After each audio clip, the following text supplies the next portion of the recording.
Drake, Iceman, the album cycle. The record is going to be out. It's supposed to be out in a matter of hours. In a matter of hours. May 15th is supposed to be the release date. This record should be out by midnight. That remains to be seen. Whether or not it will be the case, we will see. But it's supposed to be out at midnight. You know, you could search the timeline right now and see several different kind of competing recordings of quote unquote leaks. I do think some of these leaks are AI. Like, and I don't even mean like a jokey Drake, Iceman, Fireman. There's even been like an AI track with my face on it titled Filipino Man. I don't know why a good portion of music Twitter and hip hop Twitter thinks I'm Filipino, but you know, it's their belief, I guess. What's hilarious is the Filipino Man track sounds like a Jane Remover song, which is actually kind of insane. I love how people sort of like just associate me with being Filipino and just sounding, if I were to make music, it would just sound like Jane Remover. Either way, of all the tracks that have been getting discussed, the only one I'm leaning toward actually having any real serious validity to it, and who knows, maybe all these tracks will somehow turn up on Iceman when the drop finally comes out. But the only track I feel like really has anything to it is this 1 a.m. in Albany track. I would think if these were completely fake, and I would also think that if Drake did not want them on social media right now, they would not be gaining the traction that they are for the many hours that they are, for the point where they're getting like millions of hits and 66,000 likes. And, you know, being roundly listened to and dissected by Drake fans and haters alike. Here we go. Let's give this a listen.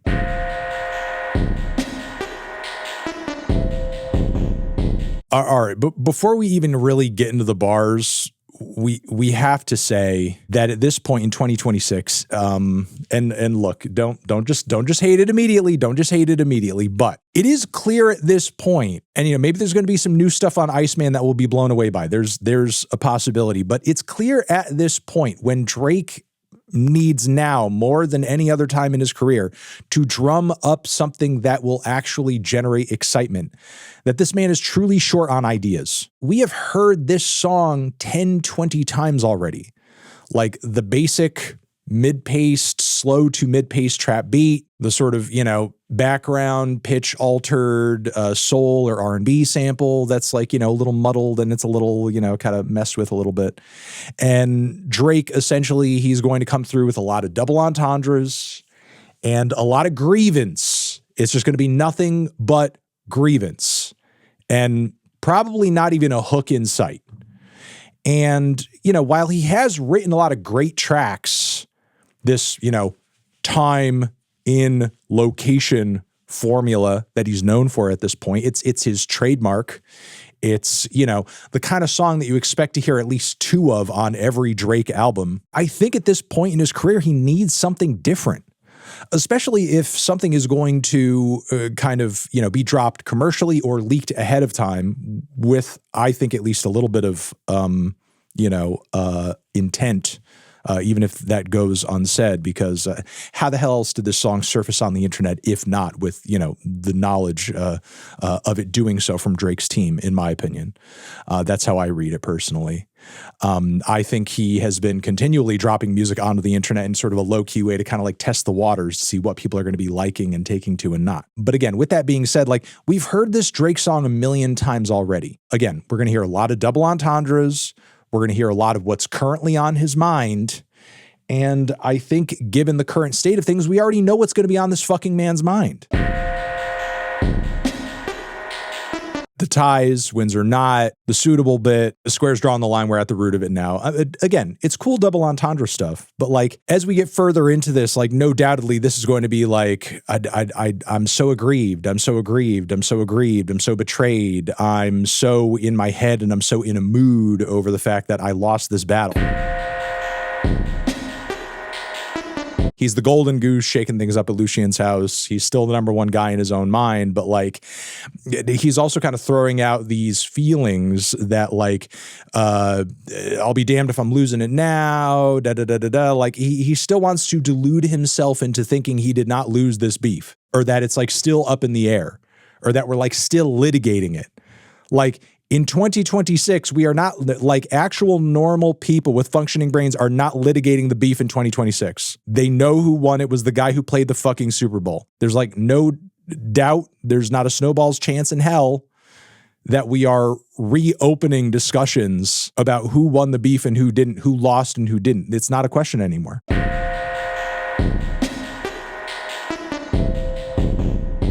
Again, this is silly. This is woe is me. This is annoying. Nobody out there, and I understand there are a lot of people who are polarized against Drake right now because the lines that have been drawn between certain artists due to the beef are very bold, and you're not allowed to step over these lines in any way or give any credit where it's due. With that being said, like, nobody owes you an apology over a rap beef. Nobody owes you sort of like, you know, a glaze every moment of the day, especially since like it is a fairy tale that like, I don't know what, Drake saved hip hop or is keeping hip hop relevant or is the only reason people talk about or listen to hip hop. I'm sorry, man. That's deluded as fuck.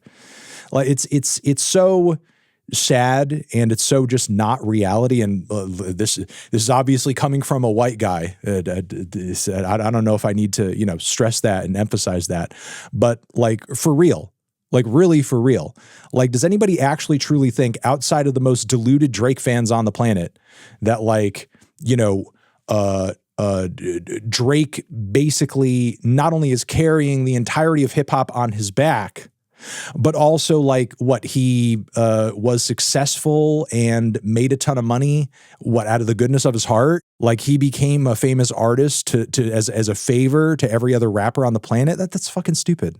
That's ridiculous. And we haven't even gotten to the court battle stuff yet. Like, you know, if Drake really cared about the sanctity of the art form of rap and diss tracks and battles and so on and so forth, why are you trying to sue over a song? Why are you trying to sue over some bars?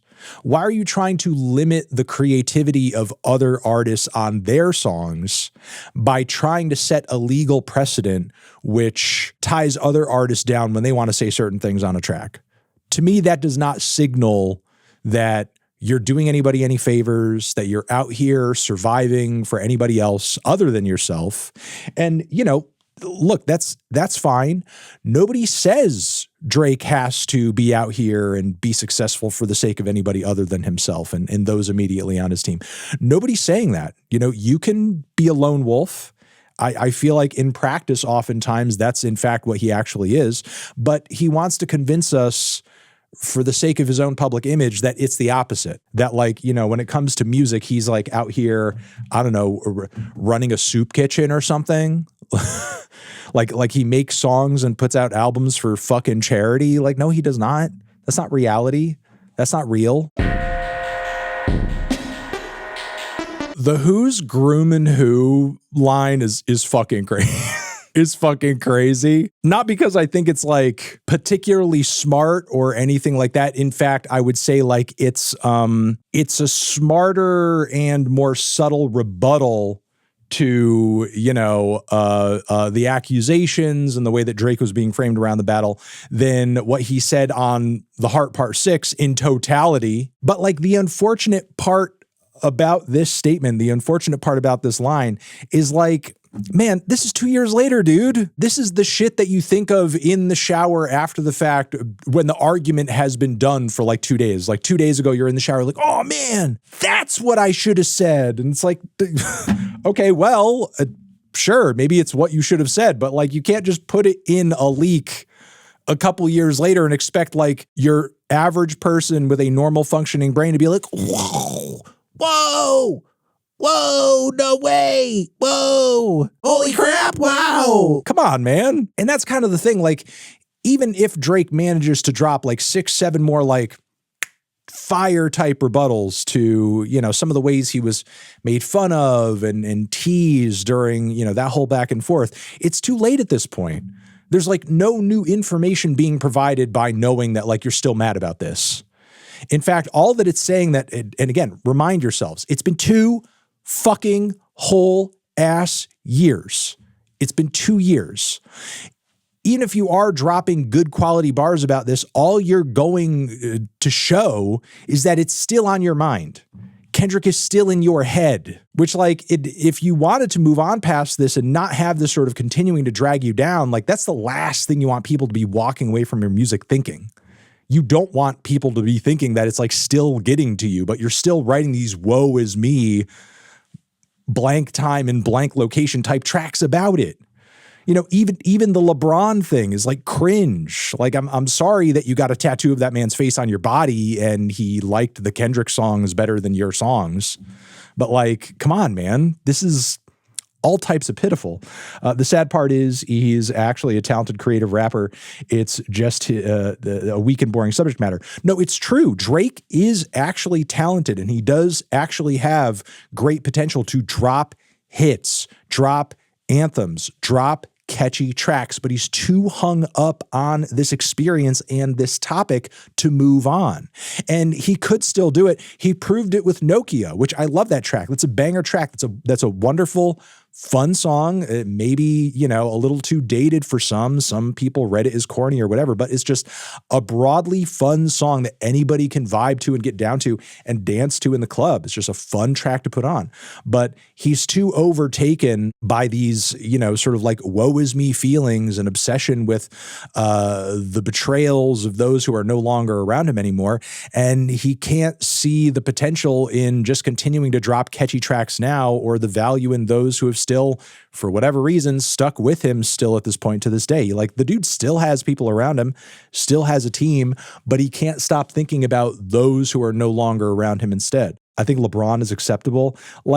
For sure, it's, again, I'd given the relationship that they had, it would be a burn. It would be a burn. But Drake and Drake's fans and those on his team have made it pretty clear they're not fucking with LeBron at this point.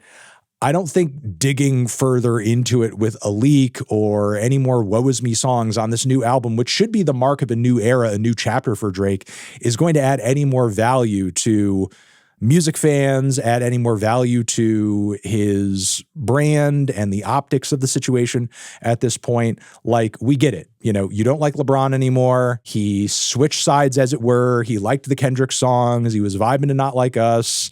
There's not really anything else that's happened since all of that has sort of become apparent that can really be further expounded upon. We know, because the thing is this bullshit is literally the timeline every day.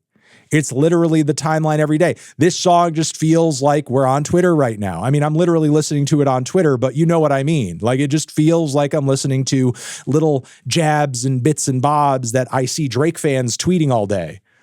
These just feel like Drake fan tweets, just with some extra double entendre layers and wordplay.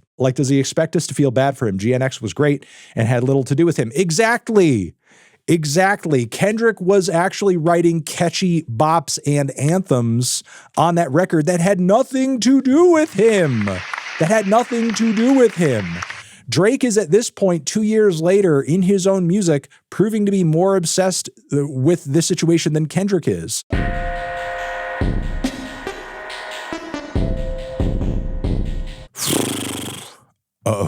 Is there potentially an angle to dissect the situation from Drake's perspective that, some of the animosity toward him has to do with his background? I feel like there's room to sort of have that discussion and for him to bring that up in a song, bring that up in some bars. But to frame it as this is in obviously a bit of wordplay, some Nazi shit. Nobody wants to, people want to not see me on that mountain. Are you kidding me? We're really rolling with the wordplay, the double entendre that the reason people love Not Like Us and Kendrick and, everyone around him wrote and produced that track. We're going with the narrative that this is some Nazi stuff.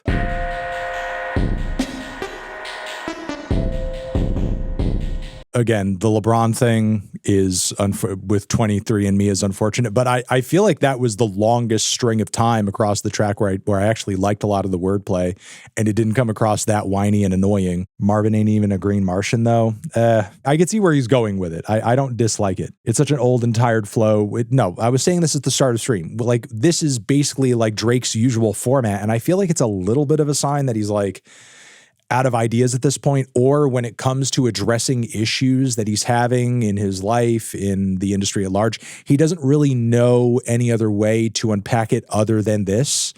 I feel like if Drake is going to continue to do this, he needs a new way to sort of like take on these feelings and address these feelings and pull them apart and like really analyze them, because doing it in this way is not only coming across as like maybe more bitter than it actually is, certainly more bitter than it needs to be at this point. But it's showing that, you know, especially during a point when his rival just came out with a very popular album around sort of like a very kind of local niche sound coming out of the LA and Bay Area at the moment. He's onto a new thing. He's doing his own thing. He's continuing to evolve. He's continuing to try new stuff and challenge himself.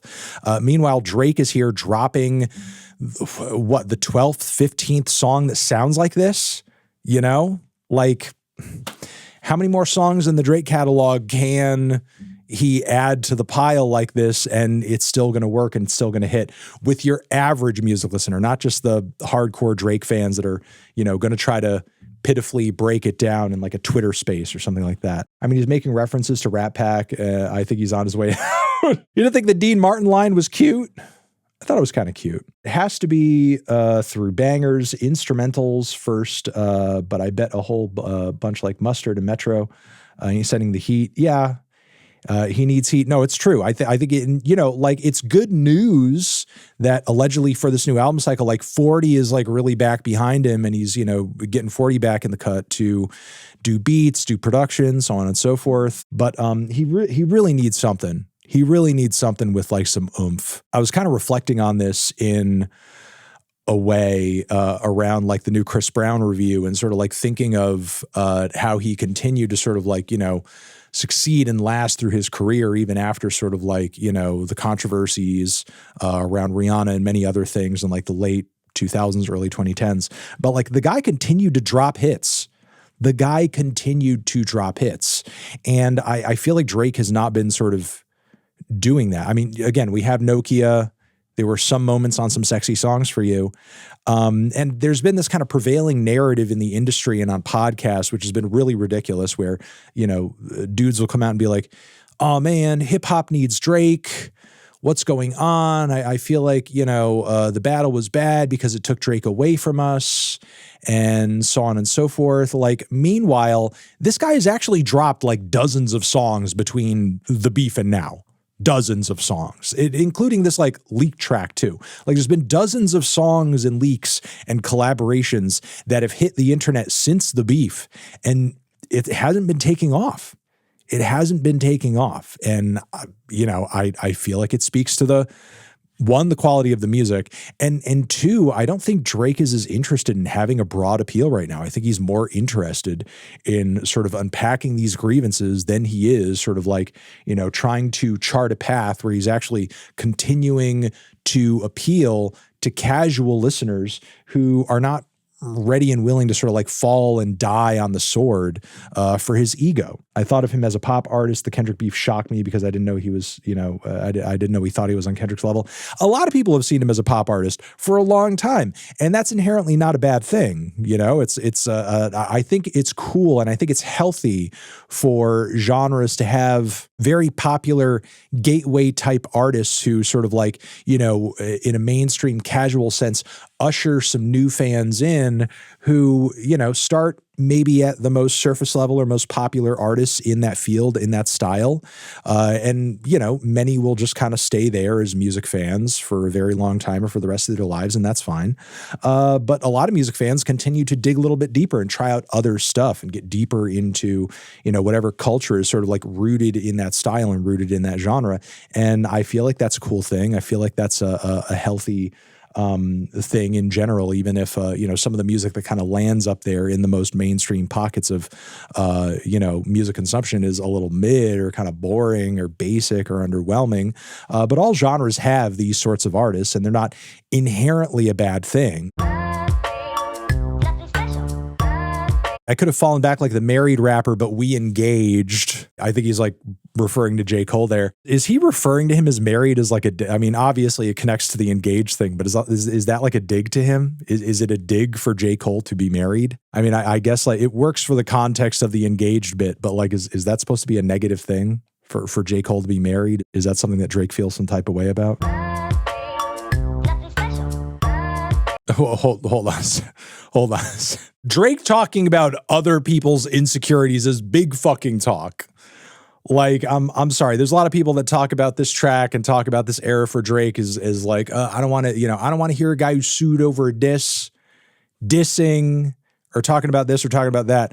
But like, on top of that, Drake is very provably like one of the most insecure artists in the industry today. And he's trying to call other people out on their insecurities. Are you kidding me? Like, does this song reek of confidence to you right now? Are you like blown away by the level of confidence being showcased on this song? I'm sorry, but I'm not. His insecurity is part of the appeal. His music, it's relatable. You feel me? No, well, I mean, I feel like that's also part of Drake's petty grievances in his music in the past that actually made him appealing to a wider market of music listeners, because while it was low key and it was soft around the edges and it was moody, he was often talking about relationship dynamics that a lot of people have gone through.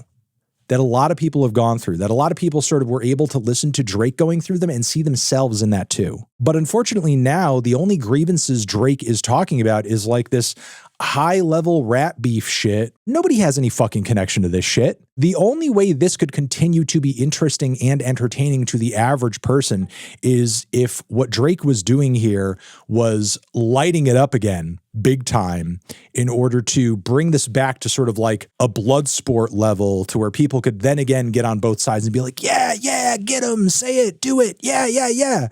But it's like, it doesn't even sound like he's doing that here. He's just very sadly and very bitterly, quietly bemoaning and monologuing to himself about how sad he is about how this all kind of played out, which like, that's not interesting or relatable. Drake gives me Scorpio guilt. No, me too. As a fellow Scorpio, me too.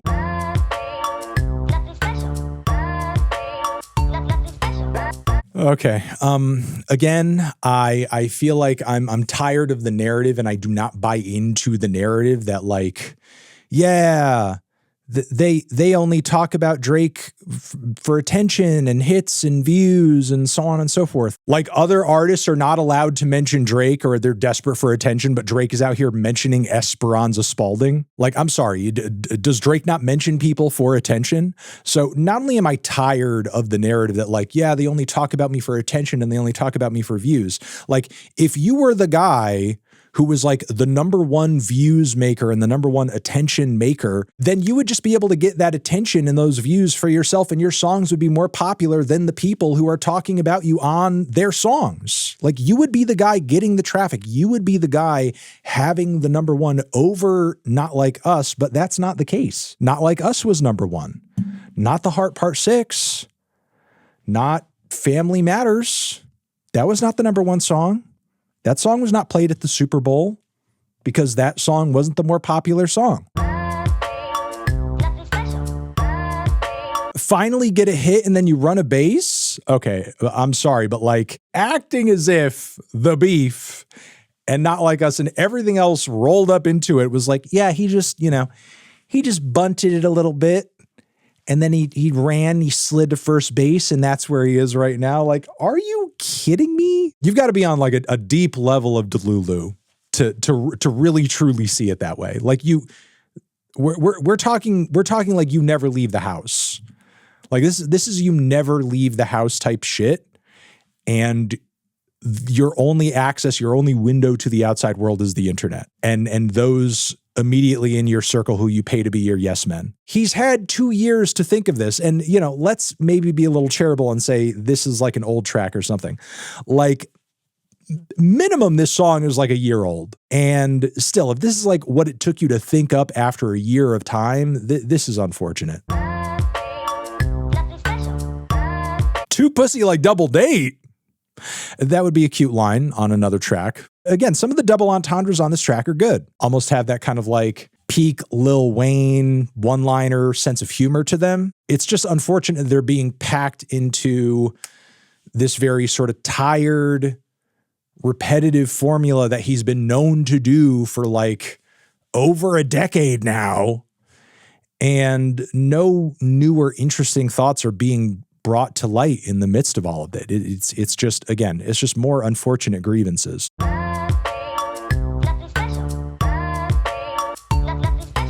16 years in the game, this is a Minute Maid. I think that's a really, again, I think that's another solid line. The what is it, the braids rebuttal, I feel like that would have been witty and necessary if that was happening at some point in real time during the beef. Regardless of how old this song is, we are hearing it 2 years later. And clearly Drake and his team don't mind it being out and about getting dissected as if it's a new song. This is some shit you think of in the shower 2 days after the argument. This is some, I should have said, it took you 2 years to come up with a witty, what is it, the braids rebuttal? And this is a bald man saying this. A bald man shouldn't have to say this. Maybe Drake thinks music like this can curry sympathy from fans. It's definitely doing that among his fans, but the longer he continues down this downward spiral, the less people are going to be interested in it long term. Ultimately, what got people interested in the beef in the first place was just the boost of intensity and rivalry, like the dopamine spike that we all collectively experienced as a result of that in real time. But like most normal people have moved on now because we've all realized the beef is over. It's done. Like there's nothing else that can be mined from this. You know, I mean, we're talking about this leak here because Drake is forcing us to address this issue once again because he wants it to be on our minds for whatever reason, even though all that he has to add to the discourse is like, well, some people don't like me that much anymore because of it, and I'm just really sad about it. Golly gee, I'm just downright unhappy about it. Which is understandable, but also, man, like people aren't just into your music to kind of hear you be aggrieved about who does and doesn't like you in the industry. You know, maybe there have been points in his career, like, you know, tracks such as Starter from the Bottom, so on and so forth, where he's maybe tricked himself into thinking that because like, oh yeah, this track is about the way people kind of like put me down and my success and my come up and so on and so forth. But like the popularity of that song also has a great deal to do with the fact that it's catchy as fuck. It's a very well-written, snappy chorus. It's got a great beat. It's well structured as a song. It's just instantaneously catchy. It's the kind of track that even someone like me at the time who thought the sentiment of that song was annoying, I couldn't deny it was catchy. Like start up on the bottom that way. Like you, that even if you disagreed with the track and you thought Drake whining about that feeling was annoying, it was still an addictively catchy song that wormed its way into your head the more it got repeated back to you. There's nothing catchy about this. There's nothing catchy about this. There's some decent wordplay and double entendres here and there, but there's nothing catchy about this. And I think Drake needs to have a come to Jesus moment. Speaking of like the Bible reference in this track, he needs to have a come to Jesus moment and sort of realize that like the interest in his music doesn't simply boil down to him feeling some type of way. You know, feeling some type of way can certainly give a song that you're writing a little bit more of an oomph or a push that it wouldn't have had otherwise, because you're putting your feelings into it, you're putting your soul into it, you're putting the things that keep you awake at night into it. But the song itself still has to function as a song. It can't just be this 5-minute woe is me monologue that goes nowhere fast. Like, you know, GNX is an example of a record that you could say Kendrick clearly put a lot of intent in those songs to make them as catchy as possible, even if the content and the substance of a lot of those tracks was a little more silly or kind of like him not trying so hard to be as lyrical as possible. And I feel like Drake is just so, I don't know, he's just so not locked into a mode right now, at least with this track, and for a great deal of some sexy songs for you too, where he doesn't seem interested in putting out tracks that sort of feel instantaneous and sort of like, appeal to you in a directly musical sense. And I hope that Iceman isn't full of songs that sound like this. I hope that Iceman isn't full of beef aggrievement. I hope that Iceman is actually legitimately full of tracks that are undeniably catchy, undeniable smashes that are just entertaining. I don't think that relitigating the beef is going to do him any good. Is going to do him any good. Do you think he needs collabs or he needs to prove himself solo? I think it could be either way. It could be either way. I mean, I think he needs to drop a solo album, which Iceman is going to be. He needs to drop a solo album. I think like doing some sexy songs for you with Party Next Door, like kind of provided him the opportunity to sidestep the pressure of dropping a solo record a little bit, because it's like, I don't need to say or do the sorts of things that people might expect of me on a record, because this is a collab and it needs to be a shared space where it's kind of like a collective vision. But this is going to be a solo record, and undoubtedly on Drake's record there's going to be collabs. I don't think the collabs are going to take away from what he needs to do on this record. It's fine. I think Drake needs to do everything that he can to sort of like distract people from this moment in time with a song that sort of like, leapfrogs all this drama because it's so catchy. I think the closest he's come to that has been Nokia. But since then, like a lot of the timeline, and unfortunately too, a lot of Drake's fans like continue to just force this conversation into the timeline again and again and again and again. Keep in mind, like, this is not completely out of Drake's hands. A lot of these weirdo accounts that, are sort of like facelessly posting about Drake all day are sort of like, paid proxies that are there to sort of like shift the narrative around the beef and sort of like make him look good with regards to the beef and anybody who's been speaking negatively about his output or the way that he kind of came out of that whole debacle. But the thing is, while maybe some people have been sort of deluded and convinced by these narratives getting pushed on social media, the downside is that you're still reminding people of the beef 2 years later. You're still reminding people of 2 years later. And I feel like keeping that event in people's heads, especially with this album just about to drop, is not going to be a good thing. It's going to bring a lot of people into this album with the beef being, one, more recent in their minds than it should be. It's going to feel more recent than it actually is because people keep fucking talking about it day in and day out. And two, it's going to unfortunately bring a lot of people into this record sort of scanning it for like, okay, what's he going to say about the beef? What's he going to say? What's he going to say about Kendrick? What's he going to say about this guy? What's he going to say about that guy? What's he going to say about this other guy related to the beef? Like, people are just going to be scanning the record for that kind of drama, when I feel like Drake should be finding a way to sort of bring people's heads and eyes and ears into something different. I feel like it's been very apparent on some level that Drake has not really known where to take this album and take this new era for himself musically. I think that was proven by all of the really goofy Iceman episodes that he was using to kind of like help roll out the album, because interspersed between those boring, long-winded visuals were all these like kind of new songs and bits of new material that undoubtedly him and people on his team and people clipping his stuff and posting it to the internet over and over were sort of like looking and scanning for like, is anybody like, really reacting to this stuff? It's a way of kind of like subtly dropping new music onto the internet to see if there's like, almost like TikTok size snippets of any of these tracks popping off.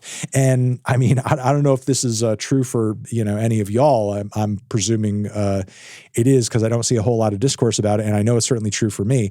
I'm not spinning any of that fucking shit that was clipped from that Iceman, any of the Iceman episodes.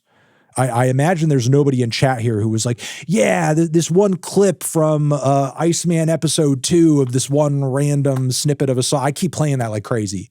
I just can't stop thinking about clip of, I just can't stop playing that Yeet clip that Drake dropped during that one Iceman episode. Nobody's doing that. Appreciate you guys being here. Thank you for watching over here. Next time I had another video you can check out. Hit that up or the link to subscribe to the channel. Drake, Iceman, leak forever.